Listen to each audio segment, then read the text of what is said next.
Hi friends, எப்படி இருக்கீங்க? நாங்கள் நல்லாயிருக்கோம். இன்றைக்கி ஒரு டேட் நைட் போகலாமா? யார் கூட? என் ஃப்ரெண்ட்ஸோட. லேடிஸ் டேட் நைட்னா சும்மாவா? எவ்வளோ பிளான் பண்ணணும் தெரியுமா? பிளான் பண்ணுறதுக்கு முன்னாடி வீட்டில் இருக்கிறவங்களுக்கெல்லாம் சமைச்சு வைக்கணும், இல்லைனா அவங்களுக்கு ஏதாச்சும் ஆர்டர் பண்ணி வைக்கணும். அதுக்கப்புறம் தான் நம்மளால் வீட்டிலேருந்து வெளியவே போக முடியும். வீட்டிலேருந்து ரொம்ப பக்கத்தில் இருக்கிற ரெஸ்டாரண்ட்டுக்கு போகிறனால கார் வேண்டாம், இன்றைக்கி கால்நடையாக போவோமே அப்படின்னு முடிவு பண்ணிட்டோம்.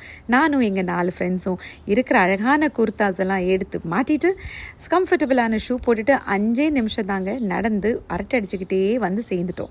எங்கே போகிறோம் தெரியுமா சாப்பிட்றதுக்கு? ஹவுஸ் ஆஃப் செட்டிநாடுன்னு ஒரு ரெஸ்டாரண்ட்டுக்கு. பேர்லேயே உங்களுக்கு தெரிஞ்சிருக்கும்ல. ஆமாங்க, ஹவுஸ் ஆஃப் செட்டிநாடு வந்து தமிழ்நாட்டு ஸ்டைல், அதாவது நம்ம செட்டிநாடு ஸ்டைல் ஃபுட்டு கிடைக்கிற ஒரு ரெஸ்டாரண்ட். இது ஓப்பன் பண்ணி கொஞ்சம் மாதங்கள் ஆச்சு. ஆனால் நான் இதுதான் ஃபஸ்ட் டைம் வரேன். நான் ரொம்ப எக்ஸைட்டடாக இருக்கேன். Because I am with my favourite people. நம்மளுக்கு ரொம்ப பிடிச்ச ஆளுங்களோட ஒரு நல்ல ரெஸ்டாரண்ட்டுக்கு போய் சாப்பிட்றதுன்றது நமக்கு ரொம்ப பிடிச்ச ஒரு விஷயம் இல்லை. எனிவே வந்தாச்சு. ரெஸ்டாரண்ட்டோட ஆம்பியன்ஸ் எனக்கு ரொம்ப பிடிச்சிச்சுங்க. நல்ல லைட்டிங், நல்ல கஸ்டமர் சர்வீஸ். எனக்கு I am very happy. So உள்ளே போன உடனே நமக்கு ஒரு நல்ல டேபிள் கிடச்சிருச்சு. கிடச்ச உடனே நாங்கள் ஃபஸ்ட்டு நடந்து வந்ததுக்கு சரி ஒரு ட்ரிங்க் குடிப்போம் அப்படின்ட்டு ஒரு மேங்கோ மொஹித்தோ தான் ஆர்டர் பண்ணோம். ரொம்ப ரிஃப்ரெஷிங்காக, ரொம்ப நல்லா இருந்துச்சு. ஆக்சுவலி எனக்கு இவங்களோட சீலிங் ஒர்க் ரொம்ப பிடிச்சிருச்சு. சீலிங்கில் நம்ம தமிழ்நாடு கோலம் எல்லாம் போட்டு அவ்வளோ அழகாக அந்த கலர், அந்த ஆரஞ்சு கலர் எனக்கு ரொம்ப பிடிச்சிருக்கு. ஆக்சுவலி இந்த ஆரஞ்சு கலர் தான் எங்கள் வீட்டில் கூட நான் 2-3 செவுத்தில் பெயிண்ட் பண்ணி வச்சுருக்கேன். என்னமோ ஆரஞ்சுக்கும் எனக்கும் ஒரு சம்மந்தம் இருக்கிற மாதிரியே ஒரு ஃபீலிங். எனி ரூமை வந்து ரொம்ப பிரைட் பண்ணி விடுற ஒரு கலர் தாங்க நம்ம ஆரஞ்சு கலர். எனிவே இதுக்கப்புறம் நாங்கள் ஆர்டர் பண்ணது கிராமத்து ஸ்டைல் சிக்கன் சுக்கா. ரொம்ப நல்லா இருந்துச்சுங்க.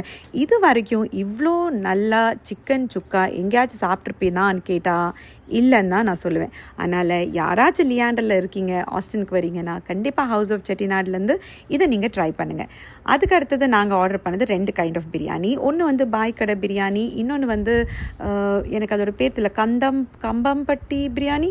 எனக்கு அந்த கதம்பம்பட்டி பிரியாணி ரொம்ப பிடிச்சிச்சு. அது கரெக்டாக நான் சொல்லலை, அந்த மாதிரி ஒரு பிரியாணி தான். பட் எனக்கு அந்த பாய் கடை பிரியாணி அவ்வளோ பிடிக்கல. ஏன்னா எங்கள் ஊரில் பாய் கடை பிரியாணினா ஜீரக சம்பா ரைஸில் தான் பண்ணுவாங்க. இங்கே என்னமோ பாஸ்மதியில் பண்ணியிருந்தாங்க. எனக்கு அதுவே வந்து பிடிக்கல. எனக்கு சீரக சம்பா பிரியாணி தான் ரொம்ப பிடிக்கும். அதுக்கப்புறம் சாப்பிட்டு முடிச்சுட்டு நல்லா ஜாலியாக நாங்கள் திரும்பி நடந்து வீட்டுக்கே போயிட்டோம். இந்த வீடியோ உங்களுக்கு பிடிச்சிருந்துச்சுன்னா கண்டிப்பாக லைக் பண்ணுங்கள். அடுத்த வீடியோவில் பார்ப்போம். அதுவரை உங்களிடமிருந்து விடை பெறுவது Ranjini. Have a wonderful day. Bye.